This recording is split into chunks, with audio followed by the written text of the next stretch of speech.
Follow us on Facebook and Instagram. And do subscribe our YouTube and Telegram channels. Now let's start our discussion. Welcome to English Lecture Notes. Today's topic is Daffodils, written by William Wordsworth. I wandered lonely as a cloud that floats on high o'er vales and hills, when all at once I saw a crowd, a host, of golden daffodils, beside the lake, beneath the trees, fluttering and dancing in the breeze, continuous as the stars that shine and twinkle on the Milky Way. They stretched in never-ending line along the margin of a bay. 10,000 saw I at a glance, tossing their heads in sprightly dance. The waves beside them danced, but they outdid the sparkling waves in glee. A poet could not but be gay in such a jocund company. I gazed, and gazed, but little thought what wealth the show to me had brought. For oft, when on my couch I lie, in vacant or in pensive mood, they flash upon the inward eye, which is the bliss of solitude. And then my heart with pleasure fills, and dances with the daffodil.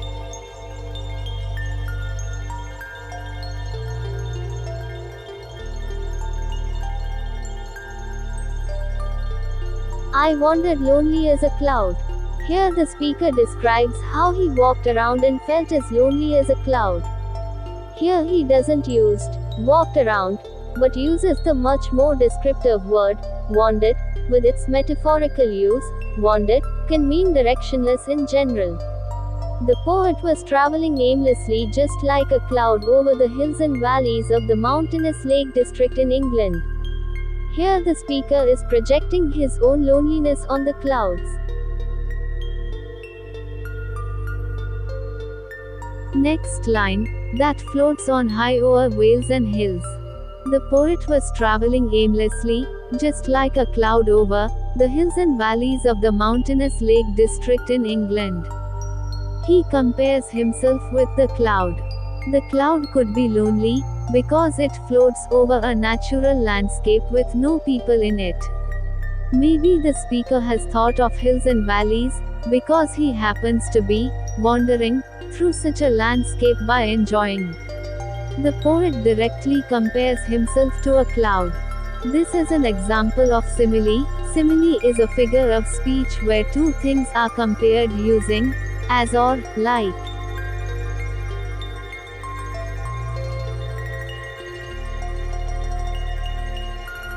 When all at once I saw a crowd, a host, of golden daffodils.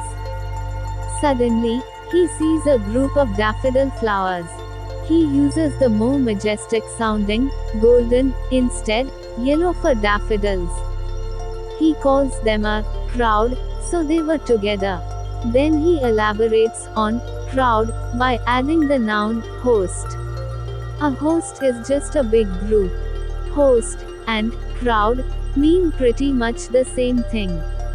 But the connotations come in. A crowd is associated with groups of people, while host is associated with angels, because people often refer to a host of angels.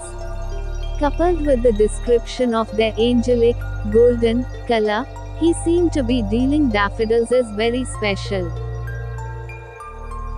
He uses the expressions like crowd and host to mean that he saw a large area covered with a whole lot of daffodils.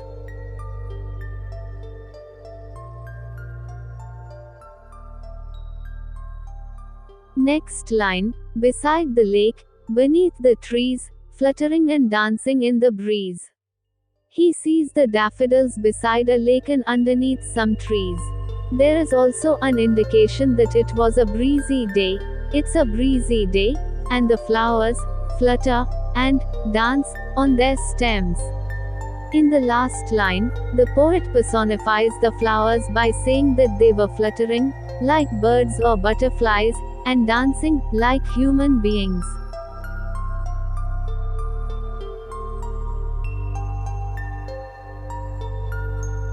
Next line, continuous as the stars that shine and twinkle on the Milky Way. Here is another simile. The flowers are compared to the stars. They stretched in a continuous line just like the stars in a galaxy, like the Milky Way. The daffodils were shining and twinkling, as they were fluttering in the breeze, as the stars. This comparison with the stars may have a greater implication in indicating that the flowers are heavenly as the stars.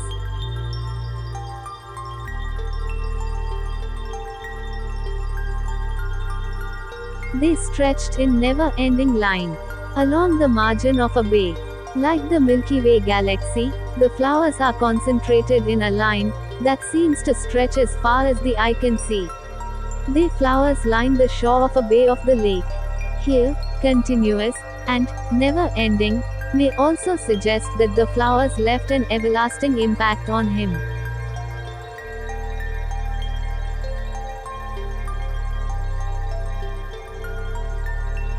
"10,000 saw I at a glance, tossing their heads in sprightly dance."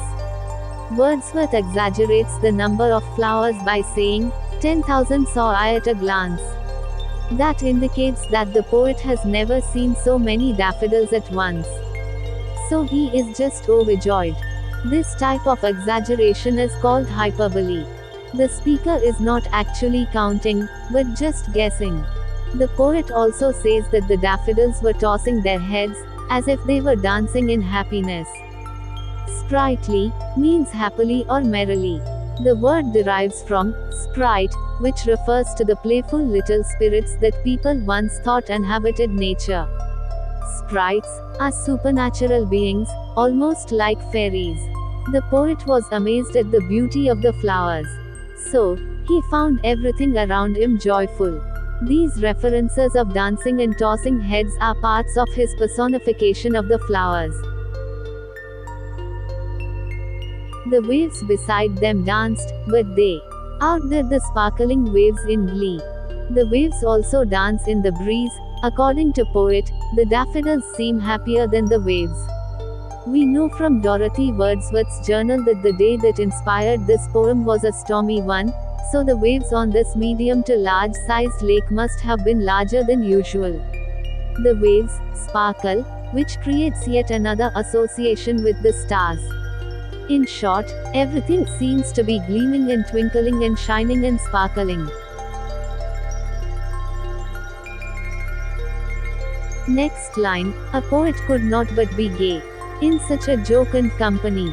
The joyful company of daffodils was the ultimate source of pleasure for the poet, and he can feel nothing but happiness in that company. Witnessing its beauty, poet became so gay that he was not able to move from the location. The flowers were a jocund company to him that he could not find in humans. Jocund means cheerful and light-hearted. The poem introduces the idea of loneliness in the first line, but the speaker is not really alone at all. He is in the presence of a host of golden daffodils, whose delicate dancing in the wind has a long-lasting effect on the speaker's mind. It introduces a sense of togetherness between human and nature.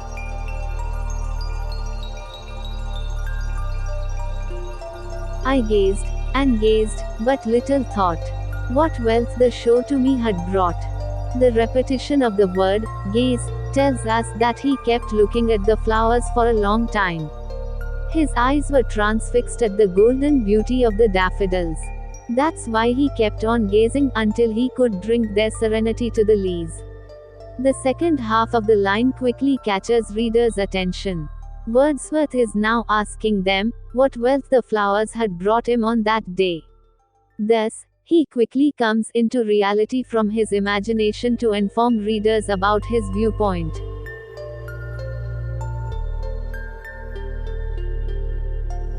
For oft, when on my couch I lie, in vacant or in pensive mood. According to Wordsworth, whenever he lies on his couch in a vacant or thoughtful mood, the image flashes in his mind's eyes. It shows us blissful memories are so gripping that they stick with a person throughout their life. The last stanza describes the inspiration behind writing, I wandered lonely as a cloud.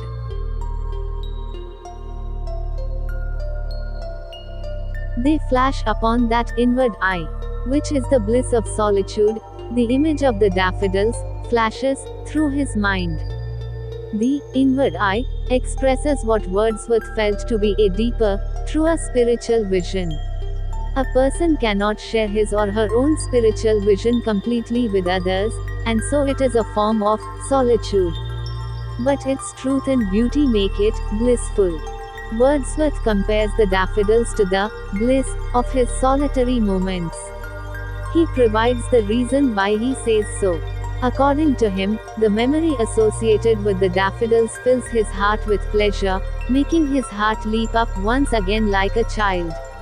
In this way, the poet highlights the role of nature, especially daffodils, in his life.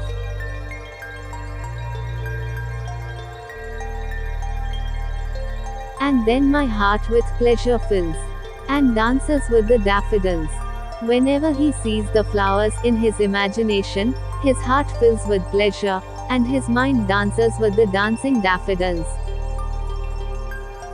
The poem was written in 1804, inspired by an event on the 15th of April 1802, in which Wordsworth and his sister Dorothy came across a long belt of daffodils while traveling in the Lake District of England. The poem was first published in 1807 in Poems in 2 volumes, and a revised version was published in 1815. The original title of the poem, I Wandered Lonely as a Cloud, is merely the first line of the poem. Theme of the poem. The poem is all about the beauty of nature. Wordsworth is often termed a nature lover. The romantic movement, that he started with Samuel Taylor Coleridge, is mainly characterized by the love and celebration of nature and beauty. This poem is a representative of Romanticism in English literature. Wordsworth praised the power of the human mind. Using memory and imagination, individuals could overcome difficulty and pain. The poem brings home the idea that nature is a source of eternal joy. Nature is full of beauty that captivates us all the time. The beautiful objects of nature like flowers, plants, mountains, lakes, stars, the sun, the moon, so on and so forth, fill our minds with pleasure. In the poem, Daffodils, it is the beautiful scene of the golden daffodils that mesmerize the poet. This poem shows how nature has the power to heal our stressed soul. The poem has a clear shift from the real world full of tensions, wheels and woes to the utopian world of nature, where peace and happiness prevail. Structure of the poem. The poem is 4 stanzas of 6 lines, each makes the entire poem 24 lines long. The rhyme scheme for each stanza is ABABCC, in iambic tetrameter. The poem is a lyric.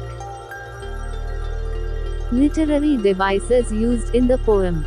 First one, personification. In order to convey an inherent unity between man and nature, Wordsworth compares himself to a cloud, an object of nature, while he humanizes the daffodils by using the words a crowd and a host for them. Next, similes.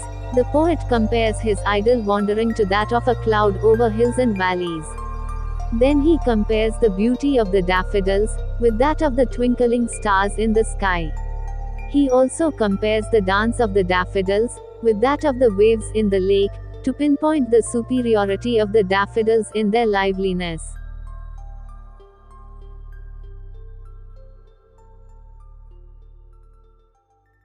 That's all for today. If you find this video informative, please do subscribe our channel and don't forget to click the bell icon to get the notification of our coming videos. Thank you for watching.